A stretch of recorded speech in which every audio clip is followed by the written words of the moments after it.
This is a very special episode of the Drade's Analysis Series. It's April 1, Monday, 2024, 5:50 p.m. Happy April Fools, everyone. And the day, the event of this game is also appropriate for April Fools because I forgot to record Andrei vs. Cody Game 4. It is the conclusion of that best of 7 series. Best of 9, actually. I don't know. Wait, well, actually, best of 7. Yeah, best of 7 series in which I am white and I am playing against Cody Minera. Very good friend of mine. He's the black pieces and let's get into the analysis. D4, G6, D4, D6, knight of 3, bishop D7, knight C3, and that is the modern defense.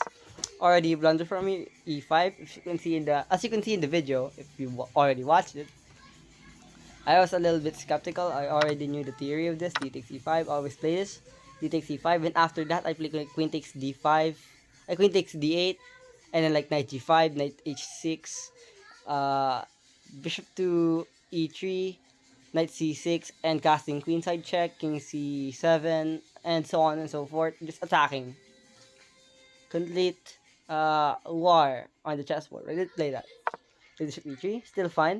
Still good move. 57, a bad move. And now Bishop E2, a miss. Bishop C4 is much better. It's much more active, if you would look at it. So now he can't play Bishop E6.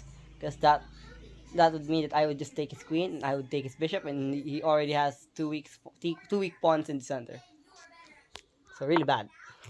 But now C6, a great move for black. Casting kingside is an inaccuracy because queen to D3 is much better. Already activating your queen and preparing for long side castling. So that f6, h3, casting kingside, and now queen to d2. And then accuracy. E1 is much better. In my engine, a stronger engine, this is, like a bad move. But he played rook e8, bishop e6 much better, just like what I said. As it opens up the position, tries to trade my active queen. It will be active later. And I'll pitch h6 a mistake. As rook ad1, just pressuring, it's much better.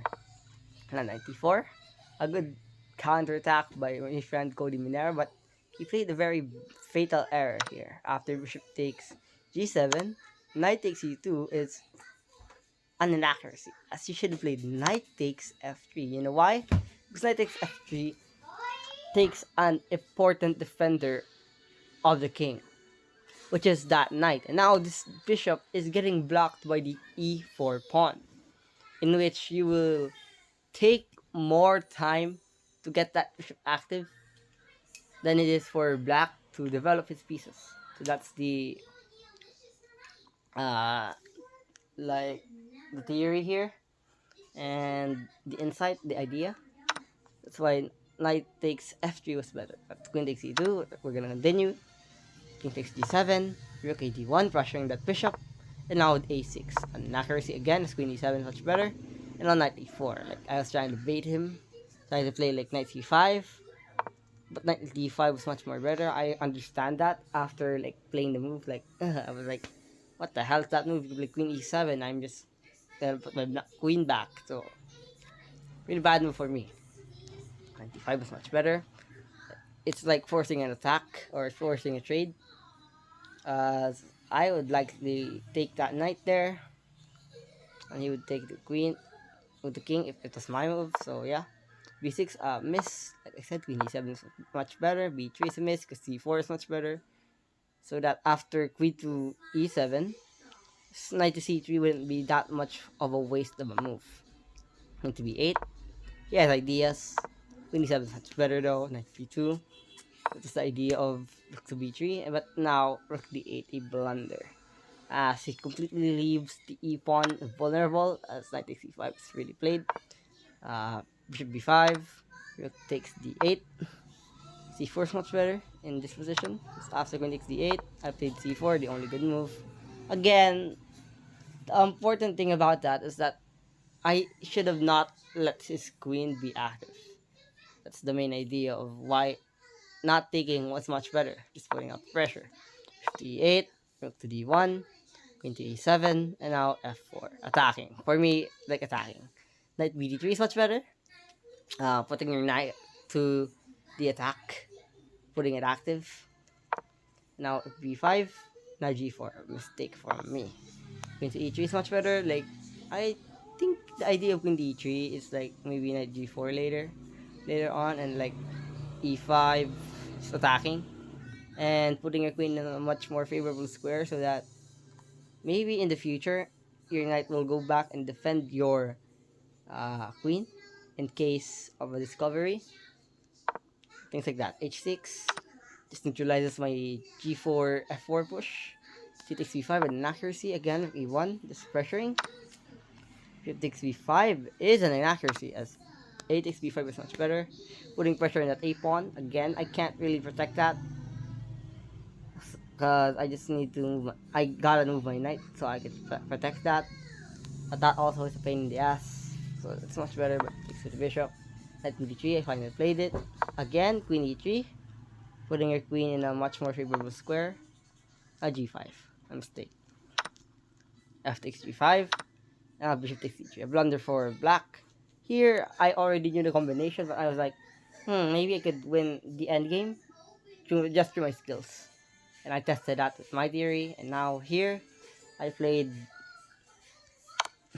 he takes f6, takes f6, queen takes c3 is a bad move.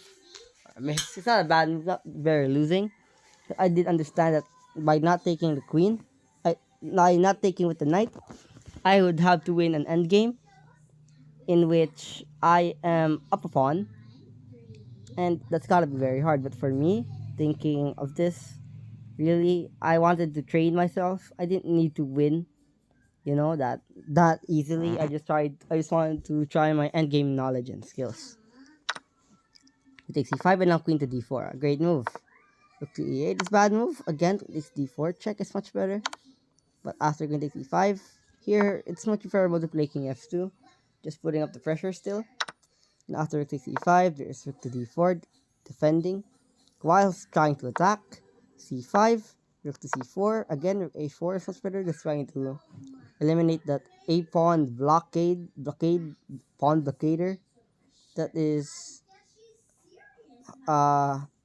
they call this? It's that's stopping the a pawn of the white pieces from pushing forward. Now king g6, king f2, king g5, a bad move. h5 is much better, and now king to g3. Completely stopping and neutralizing the black king from entering white's perimeter. f6, h4 check, king g6 is forced, and now king f4, h5. I should have took, not rook a4, or I not took, but g5, as you can't actually take that. So he plays h takes g4, h takes g4, king takes g4, e6 is good, but for me, king f7 is clearly much a better move. h5 check, king h6, and accuracy because it allows white to play king f5. After e5 check, rook b6 much preferable. King takes f6, rook takes h5, and now rook takes a6. And for me, here in this position, I could have just pushed. It's much better, but for me, just taking the pawn is already winning. I can completely win this, even against Magnus Carlsen. Trust me. Rook h2. I was even completely messing in this endgame because I already know the Lusana position, and that even if I try to apply that, I'm already up a pawn because that c pawn of blacks is really not gonna do anything else. So e5, king h7, e6, rook f2 check. I tried to mess with him. I didn't go to king e7. I already knew the Lusana position still. I think this is called the Lusana position. If there were no pawns here on the A, B, and C files, I already knew how to win this. King e5, rook e2 check, king d6, d7, king d7, king takes c5, rook c2 check, king to d4, rook c7, before this pushing, and after king f8, an accuracy. Here, king f6 would have just prolonged the inevitable, but after rook a8 check, king to e7, rook e7 forces trade. Here, I already win. And try to prolong the game, and here, I already win. Such great game. Good competitive game. For me, it's just funny that this is how the series ended. Either this Cody series, but I trust me, we will still play much more in the future. And this is Drei from Dre's Analysis, and I'll see you in the next Dre's Analysis video. Up, ciao.